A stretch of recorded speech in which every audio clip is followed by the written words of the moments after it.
Hi!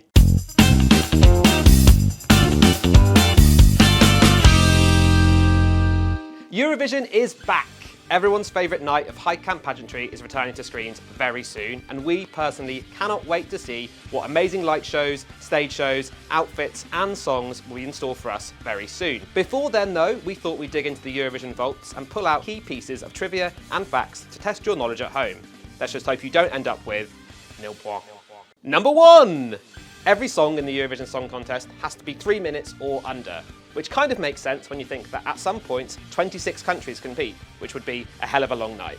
Number 2, the singers of each country's entry can come from anywhere, but traditionally the songwriter of the song has to be native to that country. As an example, Luxembourg has won 5 times, but none of the singers of those winning entries have actually come from the country. Number 3, you might have heard that voting in Eurovision is highly political and at least highly geographical, and to be honest, it's true. Case in point, the countries that consistently give each other on average 12 points are, of course, Greece and Cyprus. Number 4, the Eurovision Song Contest always starts with exactly the same song. That song is Prelude to Te Deum, although it's basically now known as the Eurovision Anthem. Number 5, it might surprise you to note that Ireland is the country with the most Eurovision Song Contest wins, taking home 7 grand prizes in total. That title was nearly challenged back in 2015 when Sweden took home its 6th prize. We are the heroes of our time. Number 6. The first Eurovision Song Contest was held way back in 1956, and back then only 7 countries competed. Number 7. It then took 11 years for the UK to take home their first win, and to be honest, we kind of see why. Looking high, high, high, looking low, low, low, wondering why. Number 8. The year that we hosted, 1968, was held in the Royal Albert Hall, and it was the first Eurovision Song Contest to ever be broadcast in colour. Number 9. Switzerland has submitted entries in all 4 of its native tongues. That's French, German, Italian and Romansh, and also submitted an entry in English. Number 10. In the same vein, France has submitted entries in Creole, French and Breton, and Ireland once submitted an entry in Gaelic. Number 11. Here's a weird one for you. Back in 1964, the Eurovision Song Contest was held in Denmark, but no video recording of that contest exists to this day. It's kind of like a missing Eurovision. There are recordings of the radio broadcast and small snippets are available of the opening ceremony, but no complete video of that year's contest can be watched.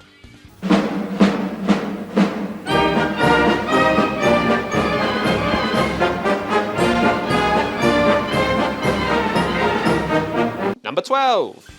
This one's definitely going to surprise you. Back in 1974, the UK gave ABBA's Waterloo 0 points. Why? Which is ridiculous because the song then went on to be number 1 all across Europe, including in the UK. Number 13.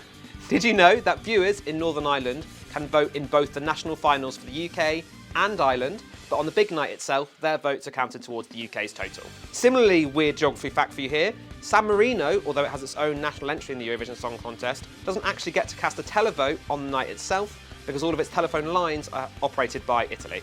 Number 14. No country that's performed second on the big night has ever won the contest, so avoid that spot if you can.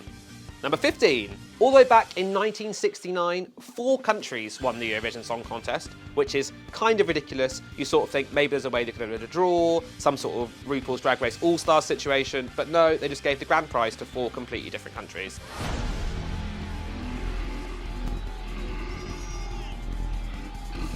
What the hell is she thinking? Number 16. Speaking of geography, did you know that the Eurovision Song Contest is actually broadcast in 5 different continents? 17. Speaking of countries, Norway is consistently in last place with 0 points and has actually ended up at the bottom of the table 8 times. Ooh. Number 18. The rules of the Eurovision Song Contest dictate that only 6 members of each country's entry can be on stage at any time.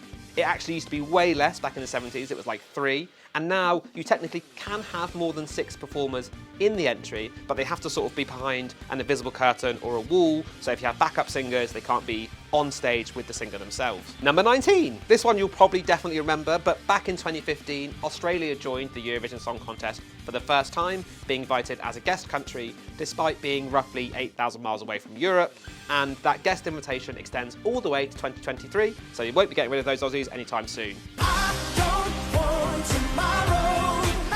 Oh baby, tonight's so good.